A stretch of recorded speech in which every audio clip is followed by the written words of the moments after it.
వచ్చింది సినిమా అయిన తర్వాత. ఎందుకంటే నన్ను నేను ఇలా చూసుకొని చాలా రోజులు అయిపోయిందండి ఓ మంచి క్యారెక్టర్లో యాక్ట్ అయితే.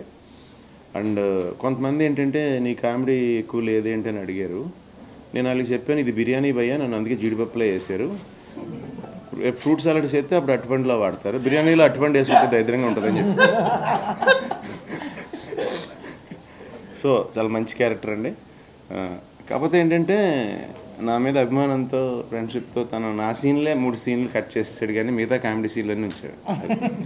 సినిమాకి ఏం కావాలో ఊస్తారు స్వామి. మీరిద్దరు ఎలా సినిమా చేస్తారు మళ్ళీ మీరు చెప్ప. నాకు చాలా తృప్తిగా ఉందండి. ఎందుకంటే మామూలుగా ఫ్యాక్షన్ సినిమా అంటే జనం అందరూకి ఒక యాక్షన్ సినిమా, కానీ ఆ యాక్షన్తో పాటు ఫ్యామిలీ సినిమా చేసాడు ఫ్యాక్షన్ సినిమాని.